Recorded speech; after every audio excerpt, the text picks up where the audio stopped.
Aloha, everybody. This is Tiggy Maximus with Tiggy Maximus Talks, episode 89 on YouTube.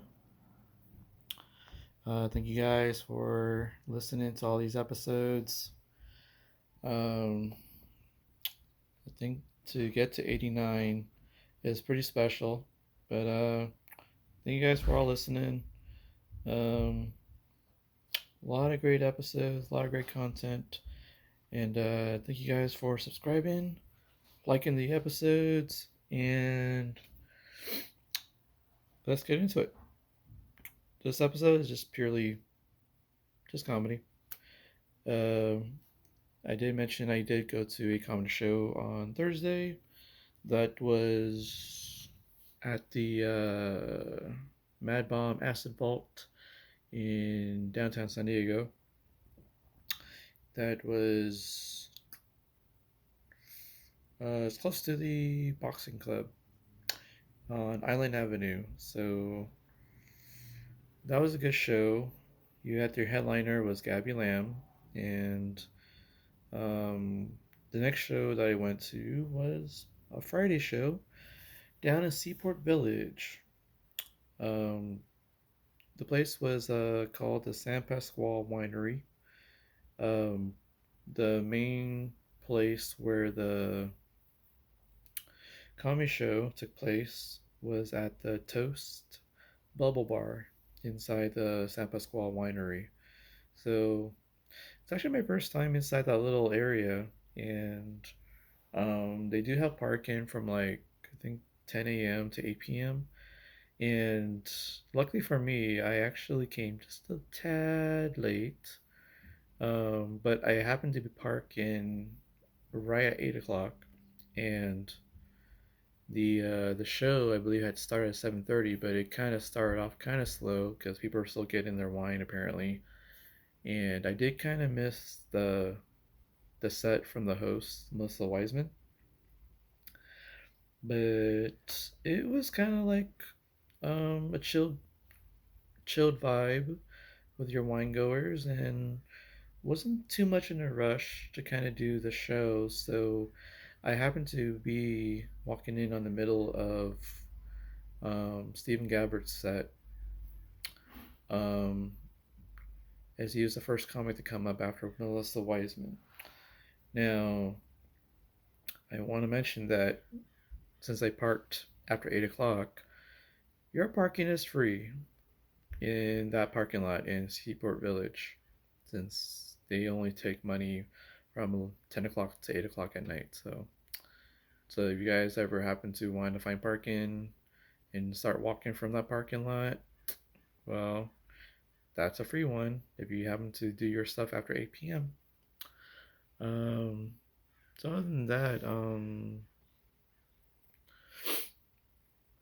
overall, great show. Now, it is a very chill crowd, so when it's a chill crowd, you don't know how much people will be laughing as opposed to a crowd inside one of your established comedy clubs, which is a lot louder, but the laughs were numerous, abundant, and you got a lot of laughs for all the six comedians that went up, one being the host. So let's start off with so since Melissa Wiseman did go up, but I missed her entire set.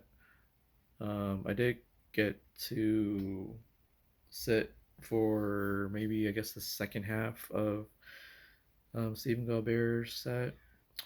Um, he did get a big bunch of laughs for when he talked about how the way he looks, he's very ambiguous when it comes to race because you can't tell if he's Arab, you can't tell if he's Latino, and you can't tell if he's black. So I guess in a way he does kind of use that to his advantage in life. So um, overall, I thought his set was a 8.2 out of 10. A very chill set. He did get some laughs, but I don't think it was a lot of laughs throughout his 10 plus minutes. So, um, but it's cool. Got to talk to him. He even brought his wife with him. Yay. Um, and then we have Mike Freeman. I've seen him before at the Madhouse. I think I've seen him at Mike Drop. And I've seen him probably on Melissa Weisman's shows in Pacific Beach. Um, he does go on about how he feels dumb just Googling why is my fire alarm going off, and he kind of goes on about that, and people were just laughing about that, and he also then went into talking about DuckDuckGo, which is a browser that does not collect your data, personal information, as opposed to Google. But apparently, being on DuckDuckGo doesn't really help you at all because it doesn't really look for the things that you were looking for, apparently. And I guess I have to take his word on that. And so he's appreciative that Google does take his data. So I guess Google is the head honcho of browsing and searching and getting answers to life's questions. um, he did mention also how he was in China for 6 months and he doesn't know a lick of Chinese, and he felt embarrassed that a dog knows more Chinese than he does. So that was pretty interesting. He got some good laughs. I would say he was a 8.3 out of 10. So next up we have Sapna Iyer. She's a doctor. Seen her a few times doing full sets, and I did see her at open mic before at the mic drop.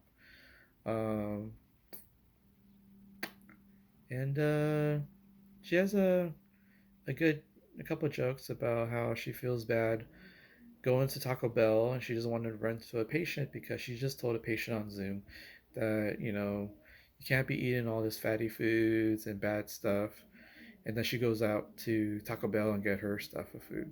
So that was funny, and then talks about how she doesn't have time to help an old person learn how to use Zoom. And she had a Zoom call where a patient was basically upside down for the entire Zoom call. So it just seems to be more efficient just to go through the entire Zoom call with her patient upside down on the camera.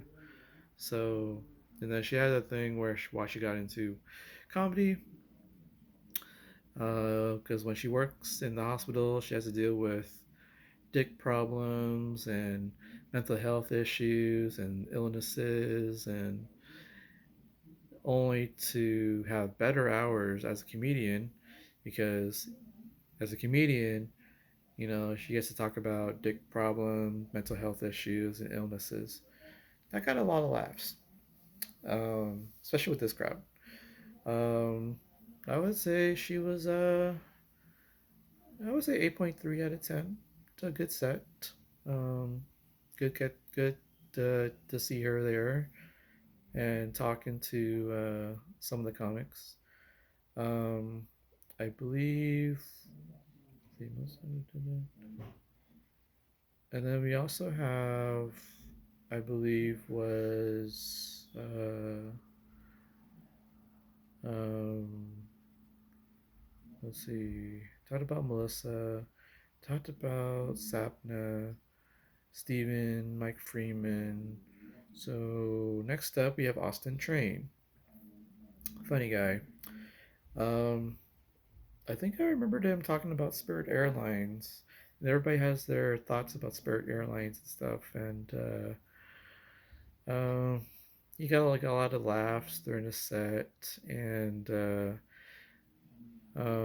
he was appreciative that he gets to do shows inside a winery. So there's, and then for his entire 10 plus minutes, he got the crowd going. And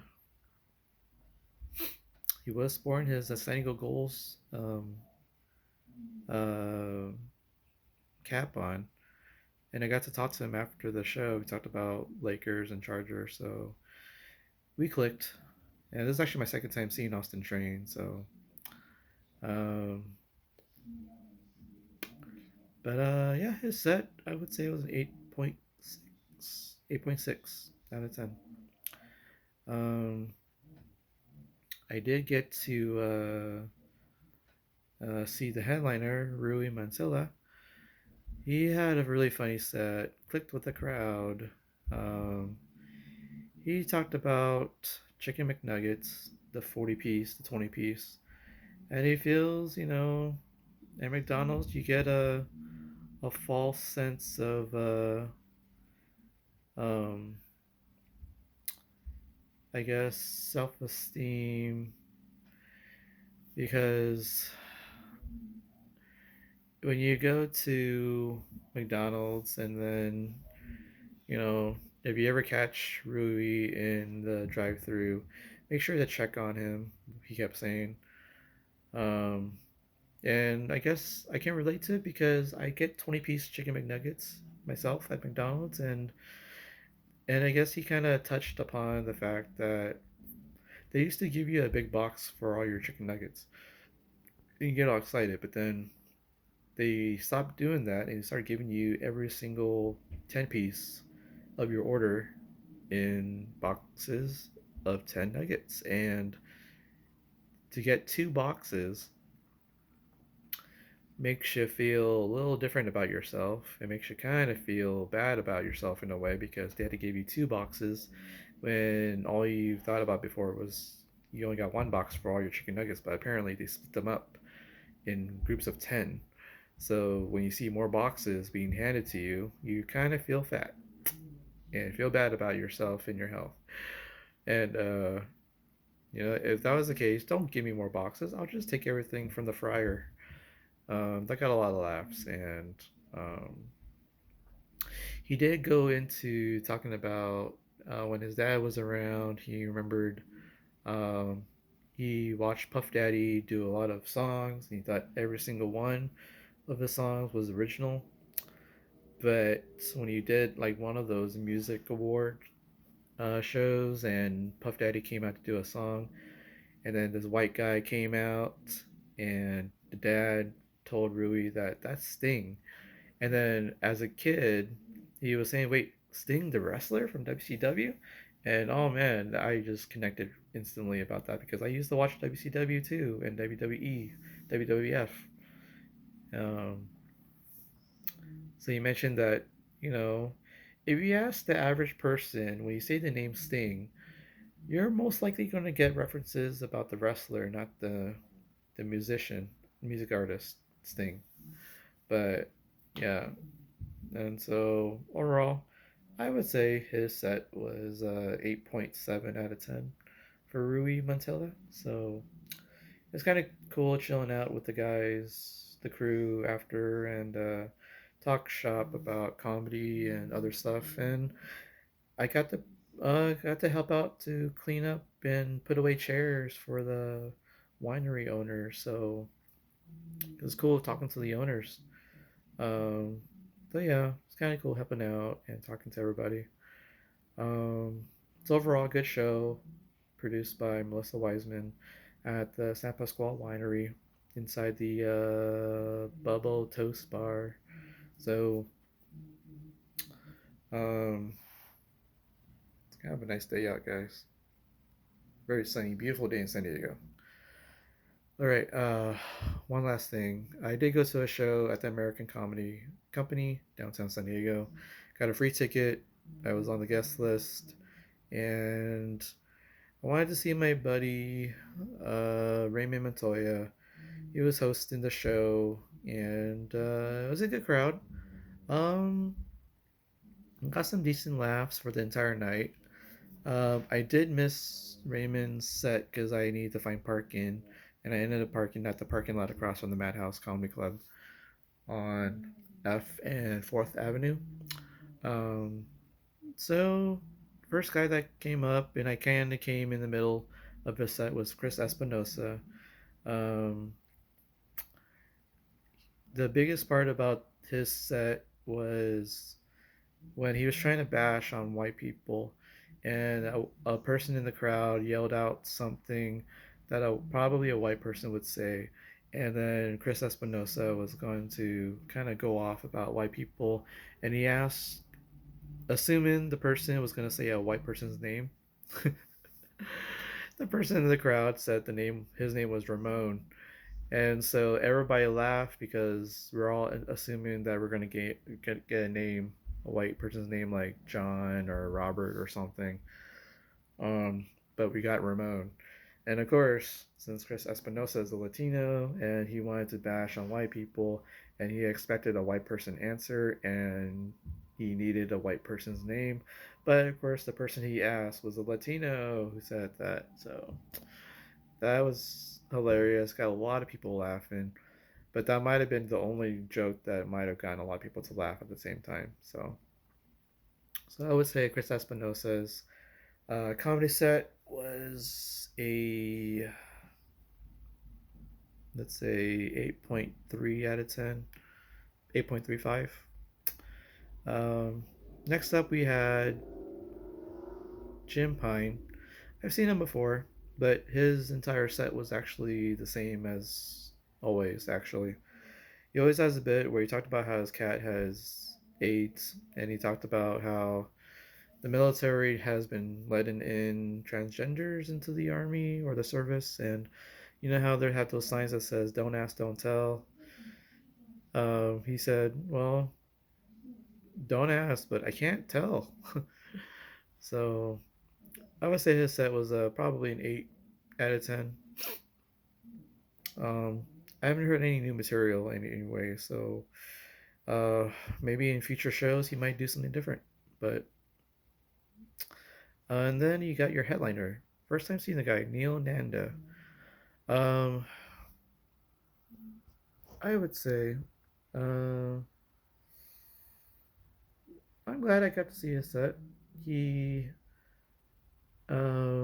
he had talked about masturbation, and he talked about how growing up he just kind of made a reference that how his penis and himself were like buddy buddy growing up, and um, he made like that kind of voice of how you talk to your buddy, and he brought up how we never hang out anymore. And then he was talking to his penis, saying, I know, I've been busy, just don't have the time anymore. And like, don't you remember how we used to hang out? You used to put me on your shoulder, and everybody laughed. And then he went up one more, like, you remember the time we went to prom together, and we were trying to take pictures, but you threw up, and then everybody laughed. His penis thrown up is a reference to you know ejaculation, early early ejaculation, I guess. So the crowd laughed a lot, and Neil actually plays the piano, and he did some jokes while playing on the piano. So that was cool. And he was trying to get people to admit what kind of porn they watch, and someone yelled out midget porn, and then another person yelled out threesomes. And then Neil kind of replied back to the threesomes by asking where how many guys were there, and everybody laughed. And then the interesting part about his set was that this is the first time ever I actually saw two hecklers, get thrown out of a comedy club live and in person. So apparently Neil got frustrated with these two guys who were kept talking, and they talked back to Neil while the show was going on, and Neil had to basically tell the guys to shut the fuck up, and that was the red light for the security to come and get those two hecklers and kick them out of the comedy club. So that was my first time seeing it happen live. After the show, oh, Neil's set, I would say 8.7 out of 10. He did kind of reference his phone a lot, so he kind of was bent over looking at his phone, and he wanted to kind of remember what he wanted to do for new jokes and stuff. But I kind of don't like seeing that sometimes. I kind of just want comedians to just to spit out whatever jokes they kind of remember and just go with the flow. But if I don't mind it so much really, because if you need to touch upon a joke and you have your time dedicated for that, go and you can go back and just remember how you want to set it up and take your time with it, because you have a crowd waiting for you and they're waiting to laugh with you. So, and they're all there for you. So, um, but yeah, 8.7 for his set. And I got to talk to him after the show. We got a picture, and it just so happens I got to run into Frankie Gonzalez and McKay Bushnell. So, cool night of comedy. I did go to the open mic at the Madhouse Comedy Club afterwards and got to meet the who's who. Got to see, your Kylie Troops, your Samantha Swimmers, your Sarah RWs, Aaron Tehran, Tough Taryn Heffley, Chris Espinosa, Andre Gonzalez. I even got to see Raymond Montoya there too, and run into your Jacob Johnstones, your Ben Keltners, your Matt Ease, Corey Ryan, um, and who else? Carlos Figueroa. Um, but yeah, there's Kane Holloway, and then Alex Camarino, um, Alan Henderson. So it's cool seeing all of them afterwards and at the just hanging out there at the Madhouse. And one last thing I want to mention, I've somehow again managed to draw the attention of weird people. I just happened to draw the attention of two drunk guys who happen to be look like twins or brothers or just drunk buddies. I was inside the open mic room, the brick room at the Madhouse, and this guy kind of plopped down next to me. He sort of sat on my leg and then he got into his seat, and I could tell right away he was super drunk. And I pointed out that that's Fed One, and he was one of the funny comedians out there. But for some strange reason, this guy put the light, which is supposed to be the 1 minute light, to tell the comedian that their 3 minute set is almost over, and you get a 1 minute warning, and you get that light. But the guy did the light at the beginning of the guy's 3 minute set, and that pissed off maybe some people, not only the comedian but the person hosting. It was Jacob Johnstone. And then I was also pointing out to the fact that Fedwan was also pissed off at this guy too, because he was saying stuff, random stuff in his ear, and he said he was going to beat him up or something if he just continues to do that stuff. So I couldn't get a flow of the conversation with this guy, and he sat next to me. And after a few comics, I got up and left. I just left and just kind of wanted to hang out with some of the comedians out in the main room, main lobby of the Madhouse. And then the guy's friend or brother came up to me when I was talking to Andre Gonzalez, and guy talked about sports gambling, and we both can tell he was super drunk. So um, so yeah, that was going on, and honestly, yeah, a crazy night kind of. This guy wasn't making too much of a problem, but he did yell out the word "Cabbage Patch" during Samantha Swimmer's 3 minute set, and in addition to flashing the light, which is supposed to be a 1 minute light, but you're not supposed to do that at the beginning of someone's set. So, and then his friend talking about random stuff and gambling. So, uh, well, I mean, I got the least. I got to talk to Samantha Swimmer and Andre Gonzalez and Kelly Troop and Ellen Henderson. So it was a good night of comedy this the last night and the last few days and this week. So, um, I did mention that Neel Nanda's he had an 8.7 performance from what I can remember from last night. Just want to mention that before I forget. If I already said it already, I'll say it again. And I can't wait for some new shows. I'm going to Temecula, the Shooters, Old Town in Temecula for P Man's birthday, Pierre Turner's birthday. That's on Saturday at 8 o'clock. I'm probably going to watch some of the UFC fights, and I think there is a Lakers game Lakers and Nuggets game three is going to be happening at the same time. So I probably would have to haul ass from wherever I am over here, close to here, and then start heading over to Temecula. So I might have to leave like maybe during late third quarter, maybe early fourth quarter of the Lakers game, and maybe some of the UFC fights. So I might have to miss the main event. I think it's Angela Hill versus Mackenzie Dern. I think that's like a 115 weight fight in the women's division. Um, so other than that, guys, that's one show. I'm also going to I think it's Model Majority or Majority Model Asian American comedy show. It's gonna be at the Mic Drop on Sunday. Um, I think it's at 7 o'clock. So that's gonna be fun. I was invited by Ray Lau, so I'm gonna go see him perform and whoever's on the lineup. And yeah, it should be a fun next week of comedy and some good basketball.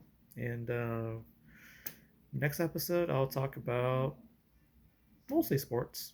So Lakers and Nuggets, Final Four being established in the NBA playoffs. NHL playoffs also having their Final Four set up pretty soon.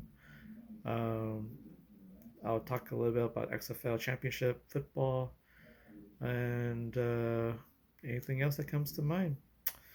So yeah, I will talk to you guys later, guys. This is Tiggy Maximus signing off. Have a good weekend. Happy Mother's Day to everybody out there with the wives, sisters, aunts, cousins, mothers, grandmothers. So have a fun time with everybody. Be safe out there. And this is Tiggy Maximus signing off. And booyaka!